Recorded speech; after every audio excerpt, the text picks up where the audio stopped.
Everyone is always talking about the Instagram algorithm. Is it really changing every 2 weeks? What matters most right now? What should you actually prioritize on? Maybe you're still doing things that you should have left in the 2022 social media era. So let's break it down. Hi, I'm Jamie. And I'm Yegi. And welcome to the After Scroll podcast, where we take you beyond the endless scrolling and into conversations that actually move your business forward.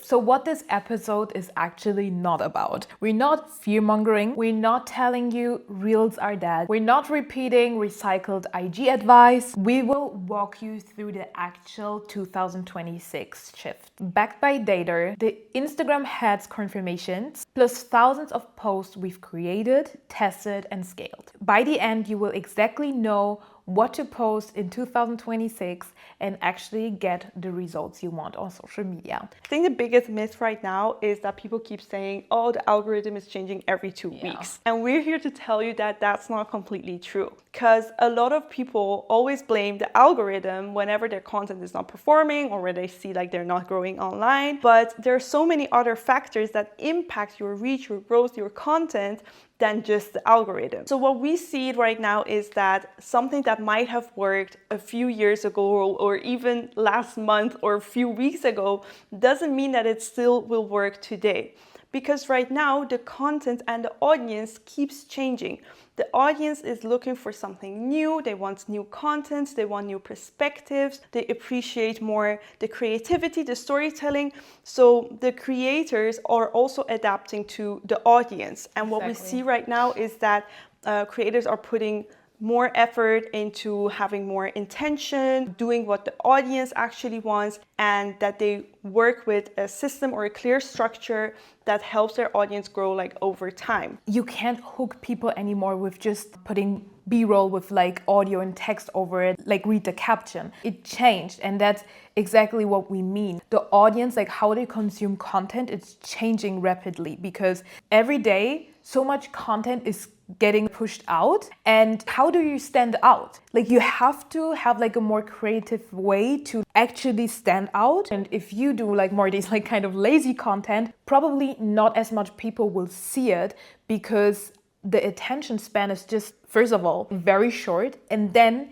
are you even hooking them in the first seconds? And that's also why we always recommend to use like a text, a visual hook, and an audio hook. It won't be easier to create content in the future. That not necessarily means that you won't have any results if you don't make like storytelling content, whatever. It just means that, as an example, there are creators who literally hit 1 million subscribers in a year. And then we need to think about like, why did they actually achieve that? And if you look at these creators, the content they pushed out was crazy. Yeah, it's just like a different level. It's a different level. And that's the reason why they got so many followers, because it was like something new, something fresh, a new perspective. And that's what we're talking about. It doesn't mean that if you do B-roll content that you won't be successful with it. But it just means in different dimensions. Yeah, exactly. I think like you just at this day and age, it's so important to see like, of course, like what's working for others, how can you give your own twist to it, and how can you think out of the box? What is something that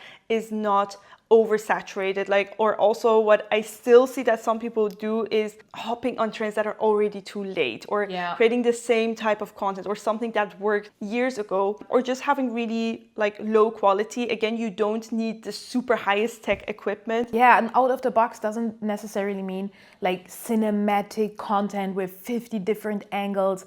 It's more, we also talked about it, like when we started out, we saw like a cute trend with like a poster where people were announcing stuff, and we were like, yeah, okay, let's do it in our own way. And it literally went viral for us that we used this format a lot of times. And that's actually what we mean. It doesn't even necessarily have to be this like cinematic vibe. It can just be like a different perspective, a different angle, a creative idea that doesn't need full production. Exactly. So lazy content is not getting rewarded anymore, especially if you want to grow your social media. And that's exactly what we see in a lot of different niches, that people say like, yeah, but last year I grew a lot with like the content I'm still doing. But yeah, it was last year. Like the creators or like in general, like social media changed a lot since then. And you need to adapt to the content changes as well. Of course, there are some things that Instagram rewards right now, and that's also things that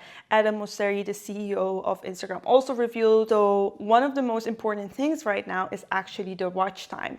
While a few years ago it would have been more on the amount of likes, now the focus shifted to watch time. So as you know, we have the Reels content and the carousel format content. And what we see is that with Reels, it really depends on the length of the reel. It doesn't work anymore if you have super short 3-second reels. As we said, it might have worked a year ago, but right now that's not something that works. People actually look how long people stay on that reel and to watch it. So there's a limit to that, how long you can get people hooked to stay till the end of the reel. But then there's also the carousels. So that's something we shifted to the past year, that we focus more on carousel content, and it's performing so well because one of the benefits of creating carousels is that it's like reading a little book, because people have to scroll and swipe till the end, especially if you have the first and second slide as a hook. People are more likely to already swipe till the end. And if you build tension from slide to slide and people think like, I'm gonna miss out, they have like FOMO, fear of missing out if they not swipe. Exactly. So people usually are more likely to swipe till the end of a carousel than watching the end of a reel. And another good thing about carousels is that it's get pushed twice. So the first page, that's why we always have a tip, like when you create a carousel, make sure the first slide and the second slide both have that sense of hook and intrigue to it, because if slide 1 gets pushed out and people are not really interacted with it, the algorithm pushes slide 2. So that's just one tip. So make sure both of the first 2 slides are... It's a little bit like A/B testing. Exactly. It's like kind of an A/B testing, exactly. Especially because with Reels, hooking people for a minute is very hard. If you don't have this cinematic vibe, as we already said, or different angles, making it very interactive or engaging. So that's the reason why carousels are way easier to create in our opinion, and especially for people who are not that creative to actually create videos in, 10 different locations with different outfits to make it, as I already said, engaging enough for people to watch a 30, 40, 50-second reel. And carousels you can design very nicely. You can use templates, you can reuse them. There's so many ways to save a lot of time. And you don't need to be a designer pro or something to be able to do it. And I think with Reels, it just requires a little bit more skills with just editing, having the right text and fonts and everything. But I think with carousels, it's just so much easier. So we would recommend, of course, a healthy mix. Always look at your data, that you know what's performing for you, and you double down on that. But for us as an example, carousels worked very well, and it's just in our content workflow the easiest way to push out as much high quality content as we can, because we just know if we would create that much content as a reel instead of carousels, we would spend literally, I think, 5 content days per month at least to create this kind of content we are pushing out right now with carousels. Also, shares is the #1 growth driver on social media right now, which is insane, but I really love it because through automations you can really leverage that. More content is shared via DM than posted on the feed daily, and this is also insane. So shares outperform likes, saves, and comments combined. So make sure that your content is worth sending to someone, that it's actually shareable, because this is gonna drive the most results. Yeah, exactly. I think one rule of thumb is before looking or posting a content or before creating it, to be okay, is this triggering an emotion? Is this more relatable? Can people be oh, this is me, or is it triggering an emotion? It doesn't necessarily always have to be happy emotions, but it can be any emotion really before pressing the share one. We also have that actually in our the viral carousel checklist. We love carousels. I think you know that by now. But this is also something we always look at before we post. But we have a checklist with a lot of other things we make sure are like aligned before we hit the post button. So if you want to get it for free, the link is in the description. So another thing that Instagram revealed is by getting the Meta verified badge. It will put you up on the explore page or on the search section. So there are different opinions about it. We're not a super fan of it. What do you think? I have to say, I think social media should be for free, you know what I mean? Like, it's cool to have the Meta verified because also when I was building my personal brand, there were a lot of people like copying me and trying to like, I don't know, get money from people. So it was good that I could have like an official badge so they could see this is like a fake account. But then on the other hand, if they try to make you pay for reach, then what is the point of like, you know, organic putting reach? Actual effort into it. Like there are people who are putting actual effort, and does that mean that if someone like pays for it, can get like a higher reach? So especially like social media is like the only fields where you have the same chances. Exactly. Yeah, so everyone is starting out, like everyone can be successful, no matter where you are. But with this Meta verified, we actually go away from that possibility that everyone has like the same chances to more like, okay, the people who can afford a Meta verified for like 300 euros, they get the most reach. It's like an imbalance. Yes, imbalance, exactly. Yeah, exactly. And I think it's like not completely fair, and that it's like getting too commercial. So yeah, it's very commercial. But of course, like it's Meta, you know, because TikTok, I haven't heard anything from TikTok related to stuff like that. Instagram is also not paying creators. Like, you know, there are so many things that I think is going wrong with Instagram and like the direction they want to go. But it's still like one of the best platforms to actually grow your business. So we wouldn't recommend to like just have like one platform forever, but more like to expand in the future. But we're not a big fan. We're not a big fan, but so you know, it is an option, but we don't have concrete facts to know for sure if it's actually working that much. Also, trial reels were one of the biggest growth hacks in 2025. And actually, Instagram also knew that. Otherwise, we wouldn't have limited trial reels right now. And how we did it in the beginning was to just duplicate reels as a trial reel and post it. It was very easy. You spent like 5 minutes per day to post like 10, 15, 20 trial reels. But now they're actually limited to 5 trial reels per day, as we see on social media. Some people say it's like 20, some say 5, but I wouldn't recommend and risk to actually do more than 5. And what's also very important is you can't duplicate reels anymore, or you shouldn't, because otherwise you get like banned or your reach gets limited. So what you have to do now is to create different kinds of reels. That means like change the music, change the caption, change something in the video, the hook. It just needs to be a different video, which is still cool because you can try out different formats, what you like maybe usually don't do on your account, to see if it still works well for you. So more like literally like testing content rather than to grow with the content. We see still people doing it and saying they're using it as a growth tactic, but for us, like, it's way too much effort to put into like trial reels. If you have a predictable system, you know like what drives results, and then you don't need to test that much out anymore. But for people who are just like testing out new content formats, it's still a good thing, I think. Yeah, exactly. So I think what Instagram really wanted to do is to get that purpose of why it was created in the first place, that people really use it as a testing tool instead of some sort of hack to grow. So I think that's kind of what they try to do. So yeah, go ahead and try it I think it's still a very good way to test your content. But yeah, if you would like to use it as a growthing way, it just takes, I think, way more effort right now to do it. Another thing I see is that we're really getting into the compounding era. So what that means is that reels or carousels or posts that you might have posted weeks or months ago or even a year ago are still getting pushed out and be seen by new people. And that's also what we noticed with our own content, that like something we posted a year ago is still performing very well.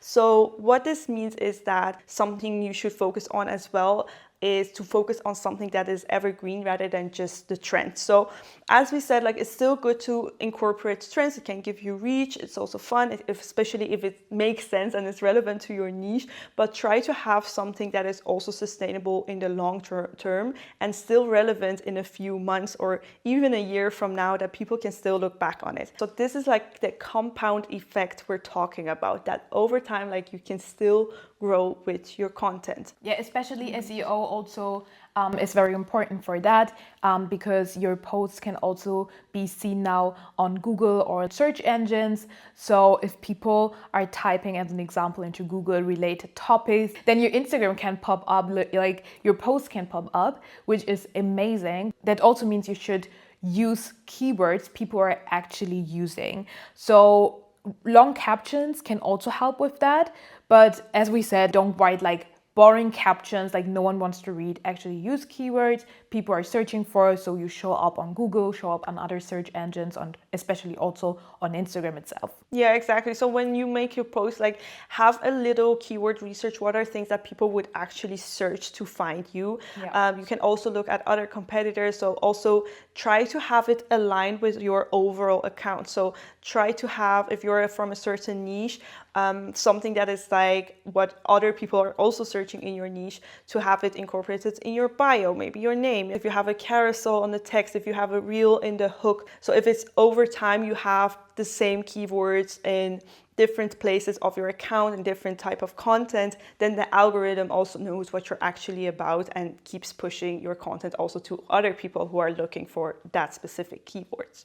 What we also hear from other creators, especially on TikTok, but also working for Instagram, is that if you post a reel, that you can also write keywords into the actual reel, but just put it away from the screen. Yeah, so you make them like super tiny. Yeah. You made a little caption and you make it super tiny and just like kind of like hide it in the reel. Yes. So as Yegi already said, like, we see it with our own content, and that is also why we preach predictable systems, because the evergreen content we're creating is actually a reason why we have reoccurring sales, reoccurring like lead generation, and of course like also growth on our social media. Every time we wake up, we see so many people commenting on posts from like 6 months ago, 9 months ago. So it's literally insane, because people just type in whatever like keywords they're like searching for, and they see our posts. Like literally when they type in social media, they see, as an example, our social media content ideas. That means like your content is just living longer, and we see it every day. Yeah, and also what we see is that people sometimes delete content when they're like, oh, it's not performing well, oh, this is like cringe or whatever, they just delete it. So we do not recommend that. Keep a post there even if it's not performing, because after time people can still find it and go back to it. Also, another thing is you might post other content that perform very high, and people will still go back on your profile and look back at your older content. So they will still look at your older content that maybe a couple months ago didn't perform, but now it is actually performing. And that's also something we see like with our very old content. And also, views don't equal revenue. Most of the time, the content that actually makes you sales is not the content that gets you the most views. So if your content, as an example, is hitting like way less views, it can still have another purpose, of course, if you were intentional and know what this content piece should actually do. So I think one way to kind of not be so attached and dependent to the algorithm is by understanding basic human psychology, because the whole algorithm thing is actually based on audiences' behavior and actually psychology of how humans interact with content. So I think some main principles to incorporate is to grab actually attention and really speak to your audience and having them in front of you. So whenever you want to, I think like a little tip would be, whenever you want to create the content, is to actually have kind of like a persona. You can also put it on paper, but also like even if it's in your head, that you know who you're talking to, and just like a little reminder before you shoot your content or create a carousel to have that person in mind. So okay, I'm speaking directly to this person. And then of course we have more like visual patterns that impact the psychology, such as, having pattern interruptions. Maybe you've heard of this before. So having different visuals. So for example, if you're recording reels, a rule of thumb is maybe every 2 seconds to change the movement or change the camera angle or add a sound or a text. Humans are very visual oriented, so make sure you're also really tapping into the hooks that really stop the scroll and that make people stop and want to watch your content. So it's the visual, the text, and the audio. So make sure you're kind of like using all three combined to grab the attention. And just be honest to yourself, because sometimes I'm just asking myself, like when we create content, would I watch it myself? Would I swipe till the end myself? Because people are putting out content they don't even would watch themselves. So this is very important. And then of course, like, don't create selfish content. Like, the content is for your audience. And of course, like, sometimes I'm also thinking like, oh, I would love to create content about that topic, but people don't care about it. Like, we need to know what people care about and create content about that and not what we think we like. I think like one way to do it is really like having the audience research. And of course, the more you post, the more you also see what works and what doesn't work. And don't feel bad to double down on what works and kind of like repeat the same thing, but just saying it in a different way. Because some people are like, oh, I already like posted this one, so it doesn't make sense to post it again. And it doesn't mean that you have to post the exact same content, but you could even. You could even. There's still like, it's still possible if it's been like a while since you posted it, but that shows that that's what your audience is interested in. So maybe if it was in the form of a reel, maybe make it in the form of a carousel. So that's also something we do. So try to understand your audience more and more as you go. What we really love about the new Instagram updates are the new features to actually track your IG like a pro, because data is what makes your content better and helps you also to understand your audience way better. So one new feature, as an example, is for carousel slides, that you can see at which slide they actually liked your carousel. So you can see which slide performed the best and analyze why. Or as an example, that you can see when the people actually lost the interest and swiped away from your reel. So you can see, okay, the hook was very good after like 2 seconds, but after that, like, everyone was leaving. That also gives you a lot of insights. That, as an example, the hook was very good, but after it, like, people didn't care about what you were talking about. Another cool feature is that you can now see per post who you're actually attracting. So their gender, where they come from, their location, their age. And this is something that before was more in general over your overall audience, but now you can actually see per post who you're attracting to. Yeah, so you can always see if you attracted your ideal audience. Exactly. And based on that, you can double down on knowing like, okay, like with this post, I reached my audience, or I had reached the complete wrong audience, and you can fine tune that as you go. So now you can also see per post how many followers you got, because now when you actually go to your dashboard and into your analytics, you can see like all the posts, like every post, how much followers it actually got. While before you could just see in general, like how many followers you got per post, but now you can have an actual clear overview of which post performed best. And this can help you indicate again what is performing the most and what makes people trigger and what makes people actually follow you. And it's actually so important for a predictable system to know what drives you which results. Exactly. And that's what we use all the time, because we know now exactly the type of like posts that perform the best, and we keep repeating that like in forms of series. So you can see like, okay, this specific post got me the most followers. You can make a series out of it. You can make it in different ways, but it just gives you a really good direction on what type of content to also post in the future. So for us, as an example, the content ideas format is working really well for us. We are literally doing it since months. And when we started out, it was just a few more thousand like views, but we saw it was performing better than others. So we were doubling down on that, and because we were doubling down on that, it became one of our most famous content formats, and we're doing it every month, and people are waiting for our content ideas for the month. So that's the reason why you shouldn't wait for the one viral hit. Like, sometimes you just need to see like the little differences. So yes, from time to time the algorithm is changing, but it's important that it's not as often as people say. And you don't need to be dependent on every new update if you understand basic human psychology and analytics, because Everyone has a different strategy on social media, and for everyone, different things are actually working. So don't make your life all about the algorithm. But we got you covered. We keep you updated on all the algorithm updates on our Instagram. So make sure you're following us there as well. I hope you enjoyed this episode. Make sure to like and subscribe to our channel and see you in the next episode. Bye. Bye.